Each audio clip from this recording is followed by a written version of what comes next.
leitores, tudo bem? Quem disse que os clássicos da literatura brasileira têm que ser tratados como matérias pesadas e chatas de antigos professores aprisionados em sombrias salas de aula? E quem disse também que você não pode se divertir viajando por histórias de fantasmas criadas por Aloysio de Azevedo, Lima Barreto e até Machado de Assis, o bruxo do Corne Velho? Por que não? Entre outros. Antes de viverem isolados nos laboratórios ou corredores de universidades, entre intelectuais e pesquisadores, as narrativas inventadas pelos escritores brasileiros já foram, acreditem, um espaço fértil de convivência entre nós e nossa imaginação comum.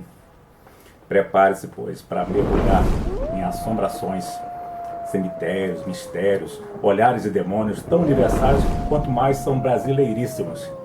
Esses são os nossos fantasmas e terrores, e ninguém saberá cuidar melhor deles do que nós próprios. E a primeira história que vocês vão conhecer agora chama-se Um Esqueleto, e foi escrita por Machado de Assis em 1875 para o Jornal das Famílias. Esse conto mostra um lado não tão conhecido desse nosso maior escritor, com um tom fantástico, bem mais sádico, sombrio e por vezes até macabro. Sua obra é uma fonte inesgotável de ideias e descobertas que vale a pena conhecer, tendo ele sido reconhecido como um grande romancista, mas também um exímio contista. Foi um sábio observador da realidade social, econômica e cultural da sua época.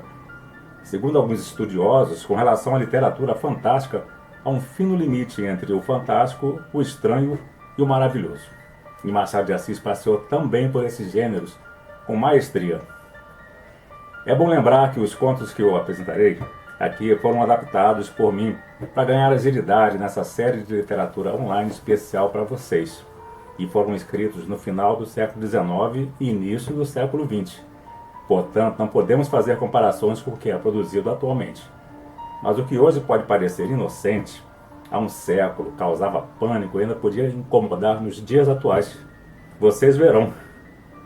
Um Esqueleto, de Machado de Assis, tem como tema central o drama de ciúmes, complicado com outros elementos macabros. Esse conto foi baseado em fato real, certamente um destaque das manchetes policiais dos jornais da época. E o tal esqueleto seria... Bom, eu não vou contar agora o desfecho dessa terrível história, para não estragar com spoiler essa incrível situação. E vocês perderam o interesse de acompanhar o desenrolar de tudo até o seu desfecho. É só aguardar mais um pouquinho que já já saberemos o que realmente aconteceu. O louco que protagoniza a narrativa é insano, e a trama se desenrola entre peripécias medonhas que devem ter feito correr um calafrio pelas alvas e castas espinhas das ilustres leitoras do Jornal das Famílias, onde foi publicado inicialmente no final do século XIX. O epílogo é, entretanto, abrandado pelo mesmo artifício das outras narrativas. O nefasto personagem, o médico Dr. Belém, um doente mental, seria realmente um louco. Em Um Esqueleto, a situação é macabra, até os últimos parágrafos, e narrada com marcas de veracidade. No entanto, ao final, a história... Bom, vamos conhecer essa história então.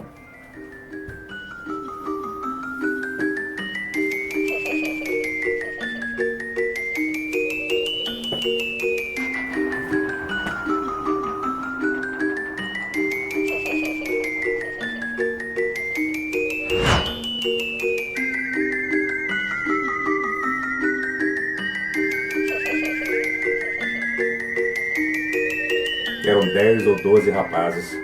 Falavam de artes, letras e política. Alguma anedota vinha de quando em quando temperar a seriedade da conversa. Deus me perdoe, parece até que se fizeram alguns trocadilhos. O mar batia perto da praia solitária.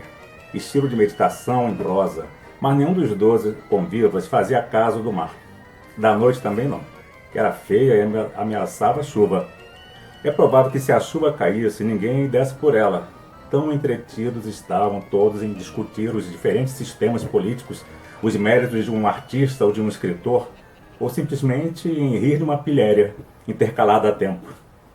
Aconteceu no meio da noite que um dos convivas falou na beleza da língua alemã. Outro conviva concordou com o primeiro a respeito das vantagens dela, dizendo que a aprendera com o Dr. Belém. Não conheceram o Dr. Belém? Perguntou ele. Não, responderam todos. Era um homem extremamente singular. No tempo que me ensinou alemão, usava de uma grande casaca que lhe chegava quase aos tornozelos e trazia na cabeça um chapéu de chile de abas extremamente largas. Devia ser pitoresco, observou um dos rapazes. Tinha instrução? Ah, variadíssima.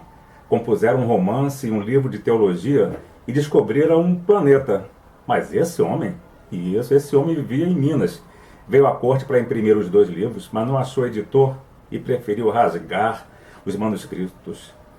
Quanto ao planeta, comunicou a notícia à Academia das Ciências de Paris. Lançou a carta no correio e esperou a resposta. A resposta não veio porque a carta foi parar em Goiás. Um dos convivas sorriu maliciosamente para os outros, com ar de quem dizia que era muita desgraça junta. A atitude, porém, do narrador tirou-lhe o gosto do riso. Alberto, é o nome do narrador, tinha os olhos no chão, olhos melancólicos de quem se rememora com saudade de uma felicidade extinta. Efetivamente, suspirou depois de algum tempo de muda e vaga contemplação. E continuou.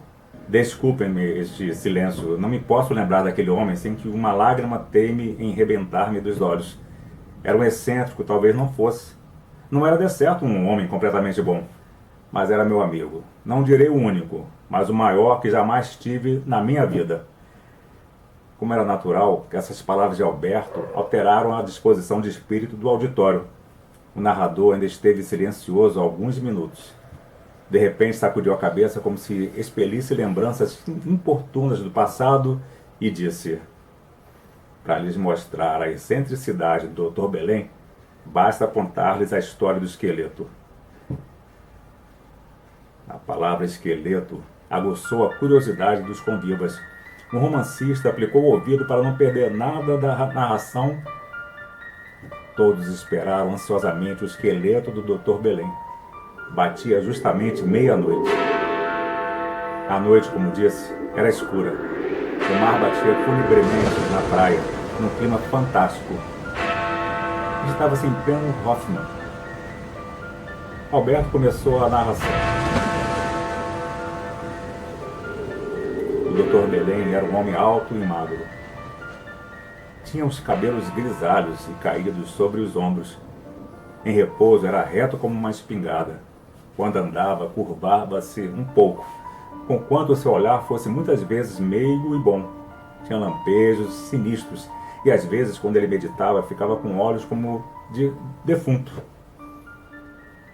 Aparentava ter 60 anos, mas não tinha efetivamente mais de 50. O estudo o abatera muito, e os desgostos também. Segundo ele dizia, nas poucas vezes em que me falara do passado, e era eu a única pessoa com quem ele se comunicava a esse respeito, podiam contar-se-lhe 3 ou 4 rugas pronunciadas na cara, cuja pele era fria como o mármore e branca como a de um morto. Um dia, justamente no fim da minha lição, perguntei-lhe se nunca fora casado. O doutor sorriu sem olhar para mim. Não insisti na pergunta. Arrependi-me até de ter feito. Fui casado, disse ele. Dr. Belém convidou Alberto para ir até seu gabinete. Chegando lá, ao fundo, havia um móvel coberto com um pano verde. O doutor tirou o pano e eu dei um grito. Era um armário de vidro, tendo dentro um esqueleto. Ainda hoje, apesar dos anos que lá vão e da mudança que fez o meu espírito, eu não posso lembrar-me daquela cena sem terror. É minha mulher, disse o Dr. Belém sorrindo. É bonita, não lhe parece? Está na espinha como vê. De tanta beleza, de tanta graça, de tanta maravilha que me encantaram outrora, que a tantos mais encantaram, que lhe resta hoje. Veja, meu jovem amigo, tal é a última expressão do gênero humano.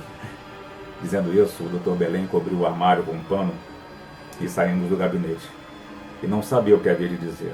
Tão impressionado me deixara aquele espetáculo. Porém, o jovem deu uma nova ideia ao Dr. Belém. O casamento.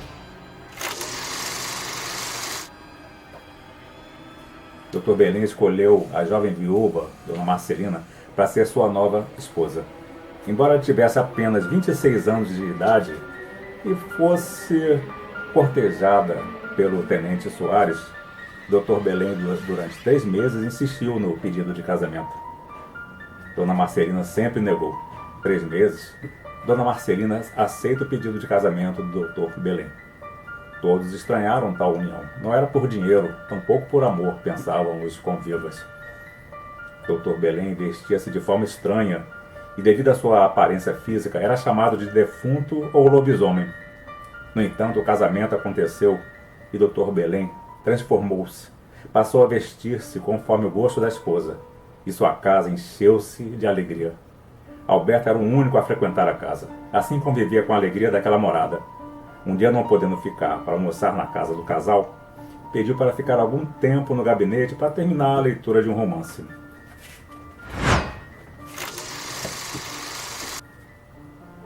Estranhou o silêncio na casa e, ao ir despedir-se, viu que à mesa, sentado com o casal, estava o esqueleto. Alberto percebe o constrangimento de Dona Marcelina e pede ao amigo uma explicação para aquela situação absurda. Dr. Belém diz-lhe que queria que as duas esposas se dessem bem, ou que a primeira serviria do exemplo à segunda. Dr. Belém contou que matou sua primeira esposa com as próprias mãos, pois ela o traíra. Uma carta anônima tinha denunciado o adultério. Porém, mais tarde, Dr. Belém soube que foi um engano, uma mentira. Não houve traição, mas a primeira esposa, Luísa, deveria servir como exemplo à segunda, caso esta não cumprisse suas obrigações de esposa. Horrorizado com aquela cena, decidiu não frequentar mais aquela casa.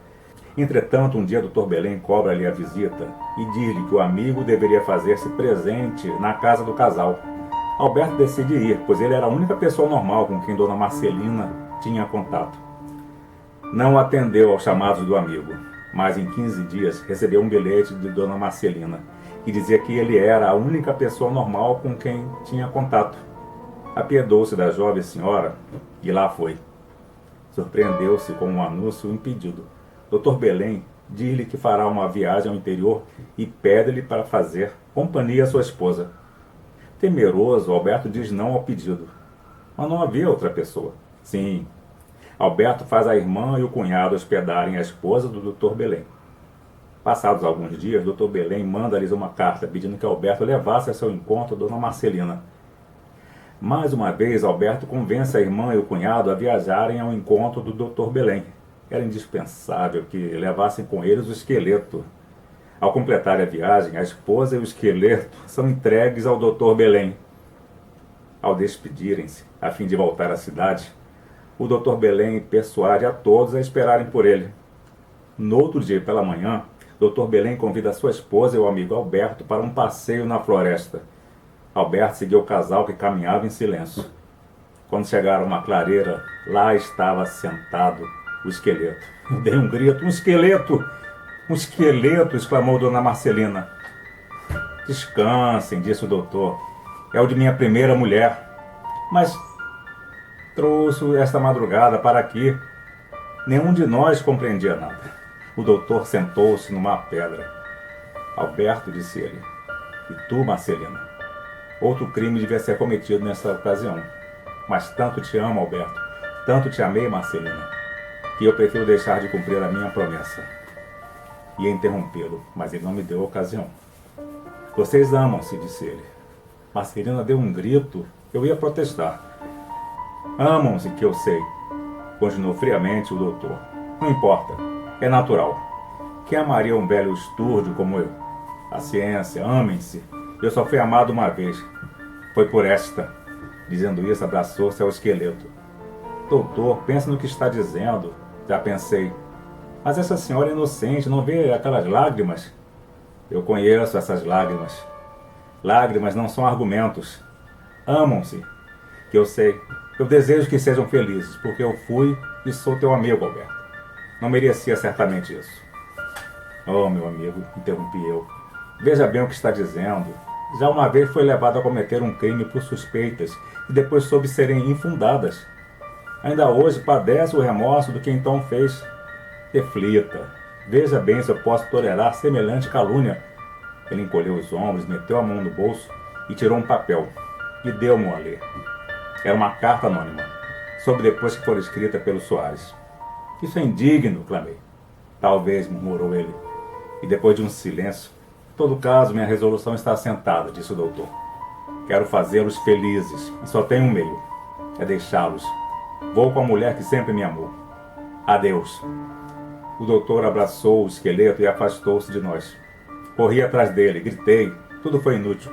Ele metera-se no mato rapidamente, e demais a mulher ficara desmaiada no chão. Vim socorrê-la. Chamei gente. Daí 1 hora, a pobre moça, viúva sem o ser, lavava-se em lágrimas de aflição.